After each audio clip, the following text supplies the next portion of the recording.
That the best way to learn is under intense life-threatening pressure.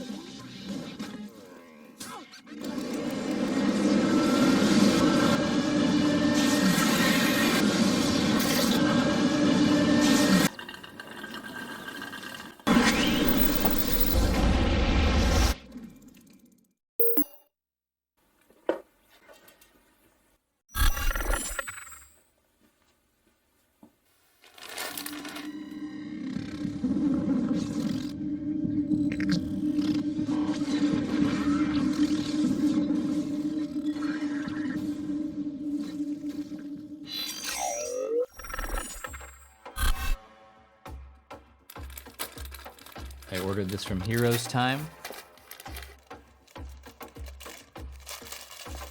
The pattern maker for this particular suit is Arachnid Studios.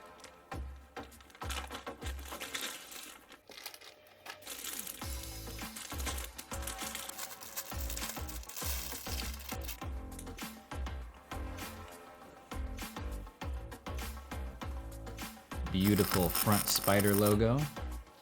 I got it with forearm zips. Comes with a neck zipper, which is kind of nice. Back logo is gorgeous. I did order it with detached feet this time. I did that so that I could sport this look right here. There's the mask, detached this time, so I could take it on and off for photo shoots. No eye holes, as always. All right, let's try this sucker on. All right, people, let's do this one last time. My name is Peter B. Parker. I was bitten by a radioactive spider, and for the last 22 years, I thought I was the one and only Spider-Man. What a day. Pretty sure you know the rest.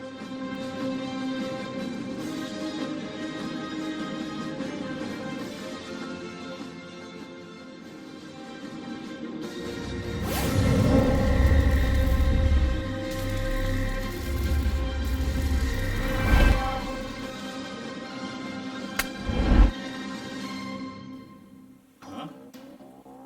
This isn't a Doctor Strange video. What the hell is this?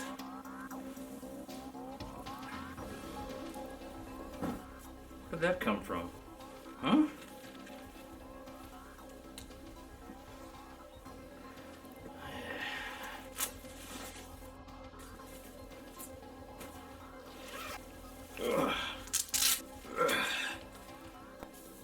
And what is this? A goatee? What is this? The 1990s? In the name of Vishanti. This multiverse business is getting completely out of hand. I'm just kidding, guys. Son of a bitch. My next cosplay is going to be Doctor Strange. I'm going to a convention next weekend, and I'm going to be doing a Doctor Strange cosplay. So that's why my hair is black, and I have a weird goatee. I could do Tony Stark, too, with this. Get some sunglasses, a blazer. There goes Iron Man. Not a great plan. Anyway. All right, enough horsing around. This is a Spider-Man video. Let's get back on topic. So as you guys know, I've been wanting a Peter B. Parker Spider-Man suit for quite a while now, so I finally ordered one from Heroes Time. I'm digging it. I'm digging it. And I know I always say this every time I get a new suit, but honest to God, this is my favorite suit. I said it about the Sentai Zone one, I said it about the Japanese Spider-Man one, but now that I have this, I really, really love this thing. So just a little bit of backstory on the suit. I did order this from Heroes Time, as previously stated. With my Japanese Spider-Man suit, I paid the $10 and I got the custom tailoring options. This time I decided to go off the rack. I surmised that a size large matched my specific body measurements pretty darned closely. So I went ahead and just ordered a large off the rack. And I gotta say, I was a little worried that it would come and be too large, but as you guys can see, that is not the problem at all. If anything, it's on the snug side, which is not a bad thing. And I do wear some things under my Spider-Man costume. I do have some slight padding. I mean, I am super buff. You lie. But, you know, everybody needs a little help. So I do have like a little muscle shirt on under here. It doesn't do that much. Why do you lie? It helps a little. because these dye sub suits do, even though it says that they'll never fade, or like if I wore this right against my skin and when I sweat, and believe me, I sweat a lot. Why am I so sweaty? Why are you so sweaty? Anyway, that's, I don't need to go there. But when you do sweat, like, you'll find dye from these suits on your skin. So I do wear like a padded muscle shirt under here, and then I wear like a long sleeve compression shirt over that, so that I have a couple of layers under this to absorb any of that dye that might leak out of these dye sub suits, because they do leak dye. Don't let anybody tell you that they don't. The suit won't fade, but it may be one of those things where you know, if you don't want to deal with the dye coming out on your skin, you may want to wash this thing by hand once or twice in some mild detergent and kind of get some of that extra dye out. But I just wear extra layers under here, and that catches all of that ink. But anyway, that's beside the point. The only minor gripe I have is the neck does fit like a little bit weird. There's a little bit of like bagginess right there. So that may be one of those things where custom tailoring would have solved it. But again, minor gripe. There are ways to deal with that. I could pad this here with some padding, fill that out if it really bothered me, but it's a minor thing. Everywhere else it fits great. Across the two websites, printcostume.com, aka Zentai Zone, and Heroes Time, there are probably 3 or 4 different Peter B. Parker suits by different pattern makers. I think there was one by Gunhead Design, and their stuff's really great, but I didn't like this particular Peter B. Parker suit from Gunhead Design because I didn't like the back spider logo, so I didn't go with that one. And then there was a couple of others. I don't remember who the other one was that I didn't go with. The one that I went with is, sometimes I forget to say the pattern maker, and I want to always make sure to give credit to the guy that made the pattern. This is Arachnid Studios, and it's the first suit that I've gotten by that designer. The reason I went with this one was that the blue on the Arachnid Studios one was that really, really beautiful royal blue. One of the other ones I looked at, the blue looked all wrong. It was like too light. It's like almost like a sky blue, which is not what you want for Peter B. Parker. And this one catches light and shows off some variance. It's that royal blue, but then it like catches some light and it catches some dark. It really is gorgeous. The other reason I went with this one is I really liked the way the back spider logo looked on this Arachnid Studios design. It was whiter, which on Spiderverse I believe that it kind of is like that, which wasn't the case with some of the other suits I looked at. That was a big factor, almost the deciding factor on why I went with this particular suit. One of the cool things that I really like about it, this really neat Z pattern. I don't know if you can see that. And it also, this is not puffy painted. You don't need to do that with Peter B. Parker. You want that kind of like imprinted webbing, and it would also kind of ruin that nice little shine, which that's a detail that they added that I think was really cool. So it almost looks puffy painted, you know, it like catches the light really neat, but that's like part of the pattern. It's awesome. Those little Z bricks, you know, they're all over the suit, and it's on the blue part too, you can see. And if you watch the Spiderverse movie, which is the best Spider-Man movie out there, hands down. I love Tobey Maguire and everything, and all of the movies are great. But Spider-Verse kicks ass. It is the best Spider-Man movie. Okay? Fight me. It is. It just is. There's no arguing. I think that's part of the reason that I really love this suit, is that little Z pattern and the way that they made the shines and stuff.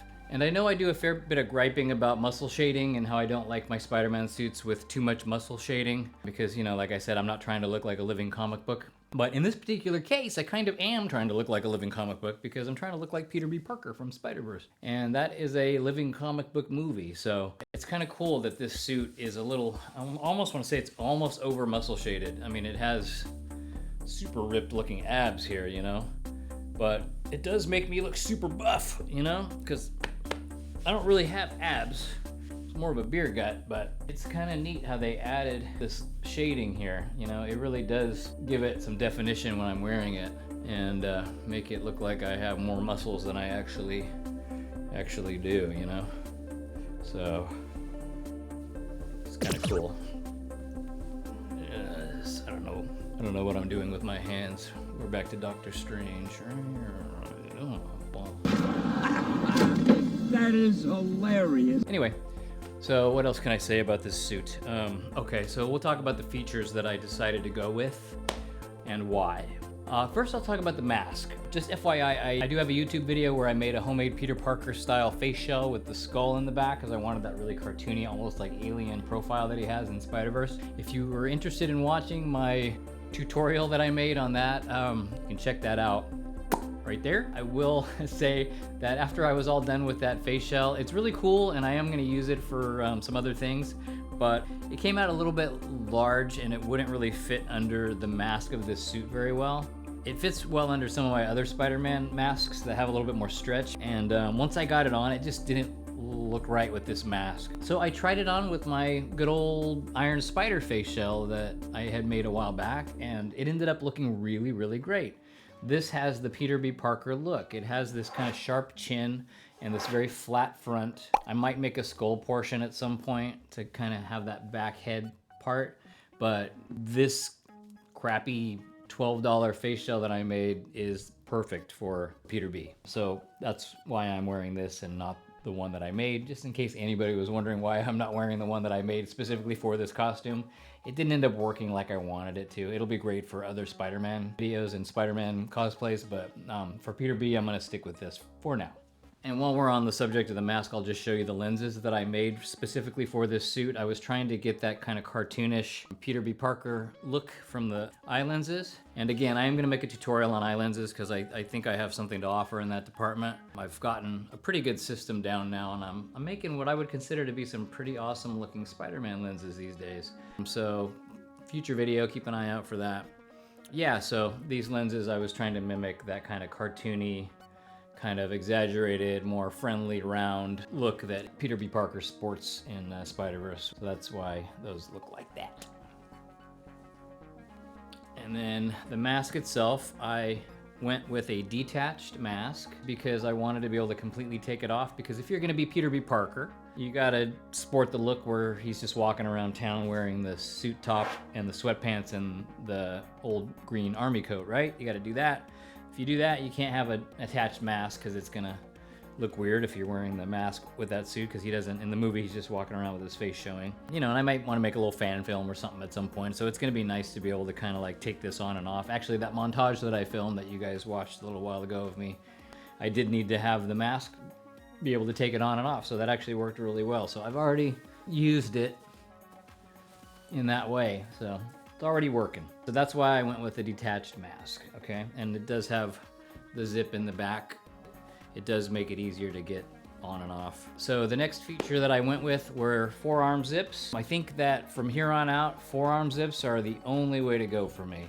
On my Japanese Spider-Man costume, I did not get forearm zips because I wanted a very clean look, and I kind of regretted that after eating that teriyaki poke bowl and getting teriyaki sauce all over my gloves. It is hard to eat, it is hard to use your cell phone, it's hard to do things. So forearm zips, right? Because it is nice to be able to do that and get to your hands. And also, like I said, when you're doing Peter B. Parker, it's very important that you are able to wear the army jacket over your costume, and when he's doing that, he doesn't have his spider gloves showing. So I got the forearm zip so that when I sport that look, right, I can just fold the hands back, and then I have my hands free to do Spider-Man stuff. So forearm zips so you can have your hands free to eat delicious burgers and use your cell phone and eat teriyaki poke bowls and anything else you might want to do without being hindered by spider gloves. The next thing I ordered this suit, I ordered it with detached feet. So these are like little booties that come with the suit. You can just take them off and on, all right? So it goes all the way down to your ankle, and then it comes with this cute little spider sock, 2 of those, and then you can just put those on over your calves when you're wearing the suit. Or sometimes these kind of fall down just a little bit. You could wear these under your suit, you know, put these on first and then put this part of your suit over the calves. It would work either way. No problem in any case. When I got these out of the package, the first thing I noticed is how like large they looked, but they do fit really well once you get them on. The feet are a little bit awkward. They're kind of wide. You know, I didn't get it custom sized, so it just came how it came. Minor gripe. The main reason I went with the detached feet was because in Spiderverse, if you're a fan of that movie and you paid any attention at all, Shut up, listen, learn. you would know that when he gets sucked through the vortex into the alternate spider dimension, he gets his socks literally knocked off. So he loses his socks, he like hits a car and bounces and his socks fly off. You can see it for a split second. So when he gets to that universe, he doesn't have his spider feet. which is why in that training sequence in the woods he's barefoot. So that's why I went with the detached feet. And then also when you're doing Peter B. Parker and you want to sport that look of either being barefoot or having the mismatched shoes, because he wears like the one Converse and the one Timberland work boot. Take your spider socks off and then put on your Converse and your boot and do the mismatched shoe Peter B. Parker look, which is probably what you're going to be doing if you're going to a convention. That's kind of the whole look that separates the character from other Spider-Men, Spider people. So those were the features I went with. I went with the detached mask, forearm zips, detachable feet. Oh, and no eye holes on the mask because I like to cut my own. We talked about that before. The only other feature that I will mention is U-zip, okay? I thought about doing the back zipper this time, but then I just decided to go ahead and go with the U-shaped zipper because it's tried and true. It's easy to get on and off, and I don't know. I didn't want a zipper going along that awesome spider. U-zipper seems to be the best way to go about it. I mean, it's a personal choice, but I like U-zippers. What's that? Oh, you want to see me do the classic Janky broke Hobo Spider-Man look with the coat and the sweats and the mismatched shoes? Yeah, okay, no problem.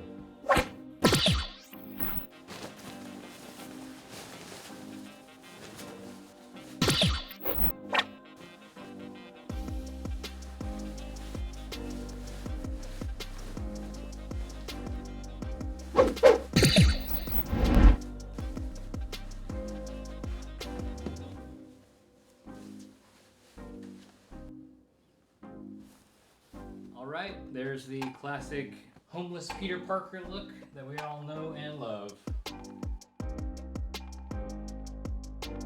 Army trench, the mismatched shoes, one Converse, one work boot, and the dark gray sweatpants. Alright. Doctor Strange facial hair notwithstanding, that's a pretty good Peter Parker costume, I think.